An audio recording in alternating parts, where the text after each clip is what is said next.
जय श्रीमन्नारायण। आज हम उस तीर्थ विषय पर विचार करेंगे कि जिस तीर्थ में अपने अंतःकरण को पवित्र करने के लिए एवं मोक्ष प्राप्त करने के लिए लोगों की काफी भीड़ उमड़ी रहती है। तो आए हम तीर्थ पर विचार करें कि वास्तव में तीर्थ क्या है। महाभारत में आश्वमेधिक पर्व के 92वें अध्याय में तीर्थ की परिभाषा बताई गई है कि अपने अंतःकरण को पवित्र करने के लिए एवं मोक्ष प्राप्त करने के लिए जिस तीर्थ में लोग स्नान करते हैं उस तीर्थ को भी पवित्र करने वाला सत्य है। सदैव सत्य वचन बोलना एवं हिंसा न करना, सभी प्राणियों पर दया का भाव रखना, किसी प्राणी को कष्ट न देना, यही वास्तविक तीर्थ है। ऐसे सुंदर मानस तीर्थ में जो व्यक्ति स्नान कर लेता है वह निश्चय ही मोक्ष को प्राप्त कर लेता है। पावनम सर्वतीर्थानां सत्यम गायन्ति सामगाः सत्यस्य वचनम तीर्थम अहिंसा तीर्थमुच्यते। गरुड़ पुराण में 16वें अध्याय के 110वें श्लोक में श्री लक्ष्मीपति भगवान विष्णु अपने प्रिय वाहन गरुड़ जी को उपदेश देते हुए कहते हैं कि हे गरुड़, जो व्यक्ति राग एवं द्वेष रूपी मलों का अपहरण करने वाले ज्ञान रूपी जलाशय में सत्य रूप जल वाले मानस तीर्थ में स्नान कर लेते हैं वो निश्चय ही मोक्ष को प्राप्त कर लेते हैं। ज्ञान हृदय सत्य जले राग द्वेष मलापहे जह स्नाति मानसे तीर्थे स वै मोक्षमवाप्नुयात्।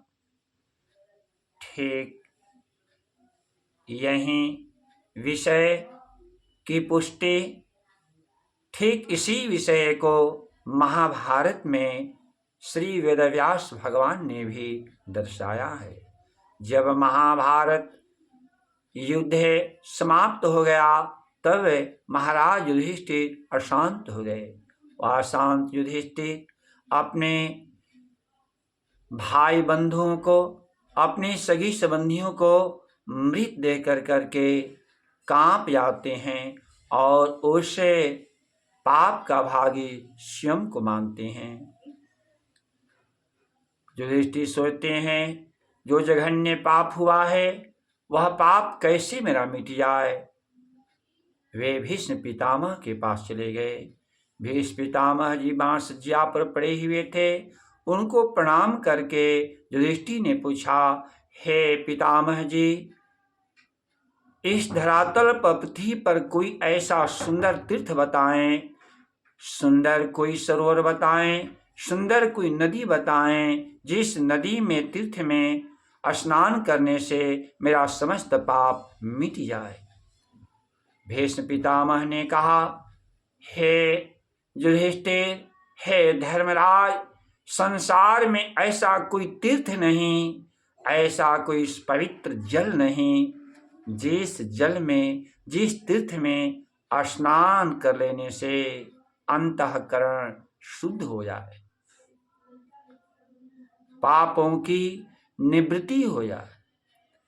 सांसारिक जल से हे युधिष्ठिर यह अंतःकरण कभी पवित्र नहीं होता।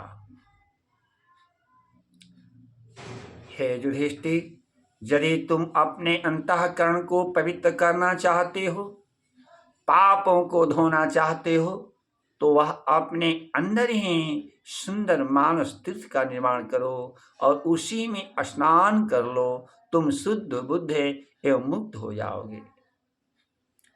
हे युधिष्ठिर, आत्मा नदी, यह आत्मा ही एक नदी है।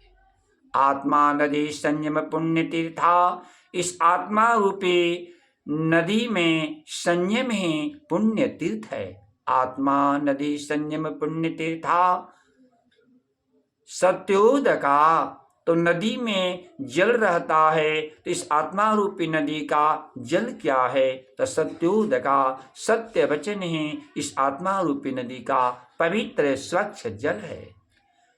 तो नदी के दो तट होते हैं, तो इस नदी का तट क्या है? शील तटा, शील ही तट है, शील ही किनारा है।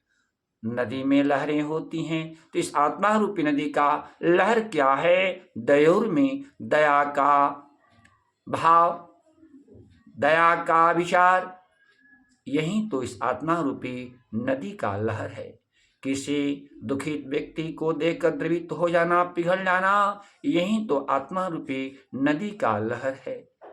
तत्राभिषेकम कुरु पांडुपुत्रा, हे पांडव पुत्र युधिष्ठिर, तुम अपने अंदर ही ऐसे सुंदर मानस तीर्थ का निर्माण करके उसी में तत्राभिषेकम, उसी में अभिषेक कर लो, स्नान कर लो, क्योंकि न वारिणा शुद्धति चांतरात्मा, यह अंतःकरण संसारिक जल से, संसारिक तीर्थों से शुद्ध नहीं होता, पवित्र नहीं होता।